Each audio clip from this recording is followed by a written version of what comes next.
ତ hello guys, ଆଜି ଗୋଟେ କଥା କହିବା ପାଇଁ ଚାହୁଁଛି, କିଏ ଖରାପ ଭାବିଲେ ଭାଳ ନ ଭାବିଲେ ଭାଳ। ଲାଇଫ୍ରେ ମା ଆଜ୍ଞା ସବୁ କିଛି କରବ, କିନ୍ତୁ ଗୋଟେ ଝିଅକୁ ମରିଗଲେ ଭରସା ନାହିଁ ମା ଆଜ୍ଞା। ଏବେ ନିଜ ଶରୀର ଅଙ୍ଗ ଖାଟିକି ଦେଇଥିବ ନା, ଫେରେ ବି ମା ଆଜ୍ଞା ମାନଙ୍କୁ ଭରସା ନାହିଁ। ମା ଆଜ୍ଞାକୁ ବିଶ୍ୱାସ କରବା କଥା ନାହିଁ। ଯଦି ସେ ତୁମକୁ କହୁଛି ନାଇଁ ମୁଁ ତୋର ବିନା ବଞ୍ଚିପାରିବି ନାହିଁ, ମୁଁ ତୋ ବିନା ରହିପାରିବି ନାହିଁ, ଏଟା କାଳେ ଡାଇଲଗ୍ରେ ବୋକା ଚୋଦ ମା ଆଜ୍ଞା ମାନେ ଆଜି କହିବା ଡାଇଲଗ୍ କାଲକୁ ଗାଡ଼ି ମାରି ଦେଇକି ପଳେଇଯିବ, ବାଣ୍ଡ ଝୁକେଇ ହେବ ସେତିକି ଆଜ୍ଞା।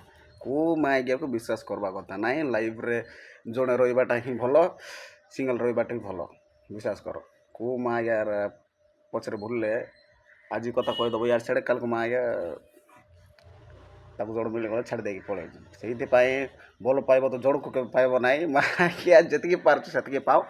ଜଣଙ୍କ ସହିତ ଲୟଲ୍ରେ କେବେ ରହିବାକୁ ଦରକାର ଏକା ନାହିଁ। କାହିଁକି ରହିବ ଗାଣ୍ଡି ମୋର ରହିବ ମା ଆଜ୍ଞା, ବୁଝିଲ କି ନାହିଁ।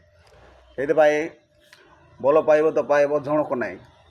ଯାହାକୁ ପାରୁଛ ତାକୁ ପାଅ, କିନ୍ତୁ ମା ଆଜ୍ଞା ଜଣକୁ ଭଲ ପାଇକି ରହିବ, ମା ଆଜ୍ଞା ସେ ଛାଡ଼ି ଦେଇକି ପଳେଇଯିବ, ତାପରେ ଇଆଡ଼େ ନାହିଁ ସିଆଡ଼େ ନାହିଁ। ସେଇଥିପାଇଁ ଭଲ ପାଇବ ତ ପାଇବ, ମା ଆଜ୍ଞା ଜବର ଜଣକୁ ଭଲ ପାଇବ। କାହିଁକିନା ଜଣେ ଛାଡ଼ି ଦେଇକି ପଳେଇବ ଜଣେ, କାହିଁକିନା କିସ୍ ପାଇଁ ଭଲ ପାଇବ ନାହିଁ ଭାଇ? ଯଦି ସିଏ ସେମିତି କରୁଛୁ ବୋଲେ ଆମେ କିସ୍ ପାଇଁ କରିପାରିବ ନାହିଁ କଲ?